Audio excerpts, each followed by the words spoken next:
For our first galaxy, we're going to head into the Great Square of Pegasus, into the southeastern part. For a galaxy that is called NGC 7814. Zoom in here on it. Stellarium Web has it mentioned as a Caldwell number, Caldwell 43. But here it is. This is 7814, NGC 7814. Fairly easy star hop. You can see here's the lower part of the square, gamma. And here's the galaxy. And one of the things I will mention before we get to the near view image is in the photograph you can see there's a very thin dark lane, and it kind of reminds you a little bit of the sombrero. A lot of people call it the mini sombrero. That was not seen. It needs a very large telescope to actually see that on a very good night. But let's go to the near view image.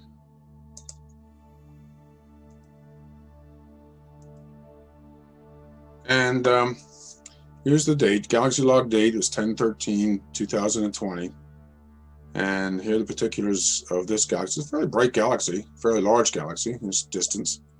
And this night I was using my 8.2-inch f3.9 with a chroma corrector with a 9mm eyepiece, which is almost 100 magnification. Sky conditions were pretty good. It was probably the best night of the October dark window. So I was able to get some good views of this galaxy. With a smaller telescope like this, you'll see a large, very bright core area. Saw a very faint stellar nucleus, times a good seeing, and you can see it's slightly elongated. It seems to me much more elongated in a larger telescope, but in this telescope you can see it is slightly elongated. It's one of those galaxies that it's fairly easy to find. It's also fairly easy to see in smaller telescopes. And as I mentioned just a minute ago or so, looking at the Stellarium Web image, it does have a thin dark lane, and that dark lane really requires a much larger telescope, like my 22-inch, like that. But even so, this was a really nice view through the 8.2-inch reflector. I really enjoyed the view.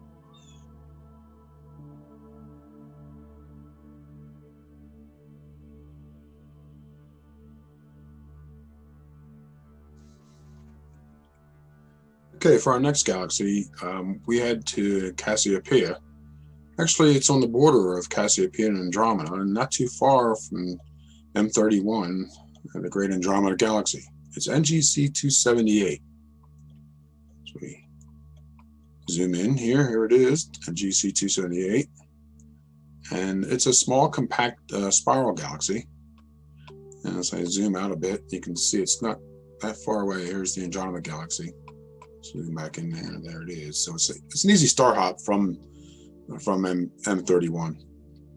So then let's go to the near view, and here it is. This is of course same date, and here are the particulars of this galaxy. It's a bright galaxy, not a very big galaxy, as you can see. There's this distance, still the 8.2-inch, and I bumped the power up for this because it is small, so with a 7mm eyepiece. And the first thing you'll notice, it really lies in a really rich field of stars, so it kind of enhances the overall view of the galaxy itself. On this night, I was able to see a nice bright stellar little nucleus and a large core area. And actually the whole disk of the galaxy, which was heavily modeled, is fairly even in brightness. In larger telescopes, you're able to see more detail in it. But I thought, overall, with the star field, really enhances the view of this galaxy. I enjoyed this view, and you can actually pump the power up a little more.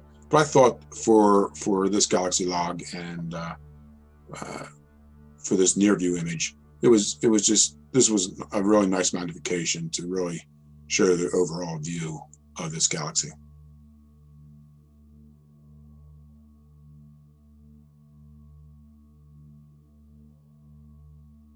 our final galaxy for this galaxy log. It was also my final view of the night, and it was quite a view. And it's Messier 33 or M33, part of the local group of galaxies after the Milky Way, of course, the Andromeda Galaxy. It's the next great spiral galaxy. And actually, I actually like viewing this more than I do the Andromeda Galaxy because it is more face on, so you can see a little more detail. But it's an easy star hop.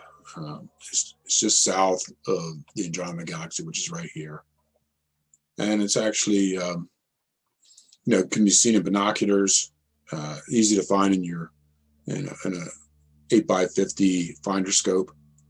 So let's bring up the near view image.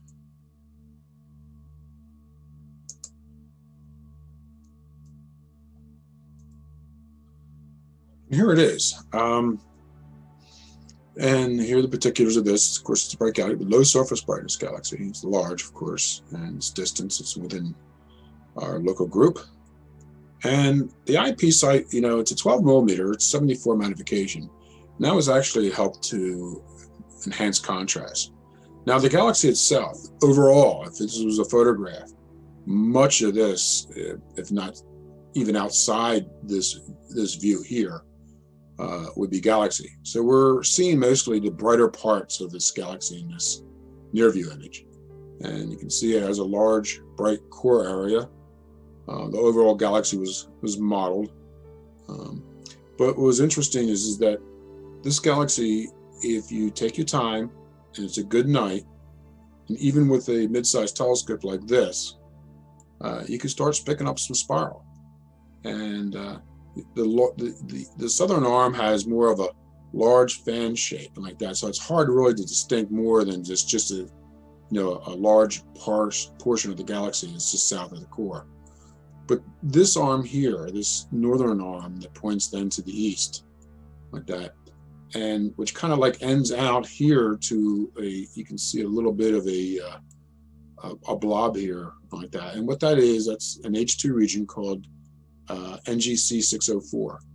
It's one of the largest H2 regions or star-making regions in this part of the universe. Very, very large. But I was able to see that no problem. That's fairly easy to see. But the whole overall, the galaxy, it was a really nice view. This was kind of like a perfect magnification for this galaxy.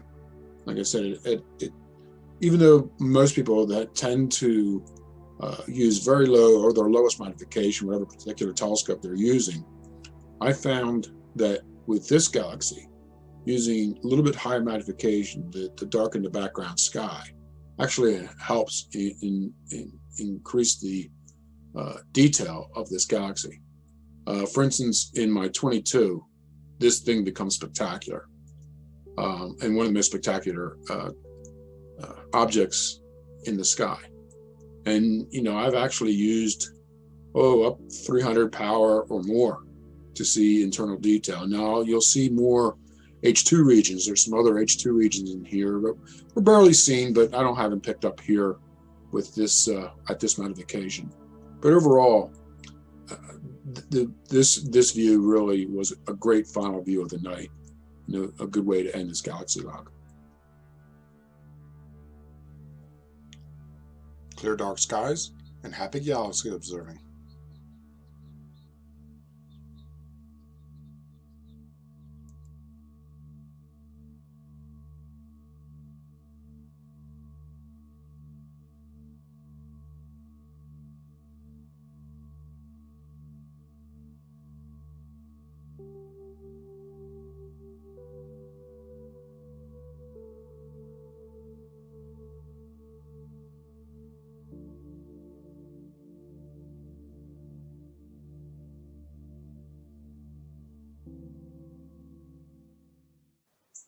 This is a summary of this galaxy log of 10/13/2020.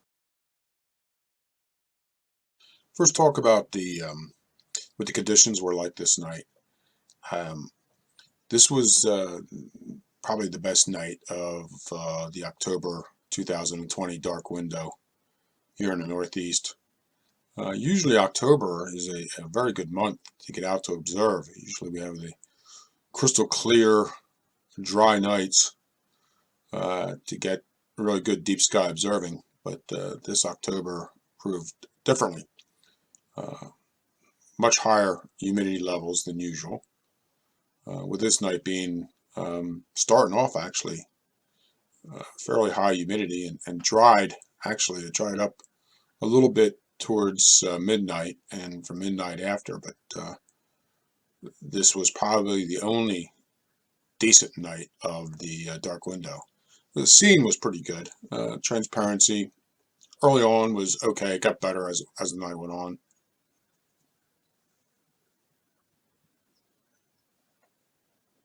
The dark site is my closest dark site. It's only about a half-hour drive north of me, and it's not bad for being so close. It's decent elevation for this area, over 1,300 feet, and the lot that I sent up in is surrounded by a good amount of acreage of woods and fields and so on. So it's not bad for being so close. There's a nighttime shot from Google Earth. It shows you the area. It's not too bad. The telescope was the Bresser 208 millimeter f3.9.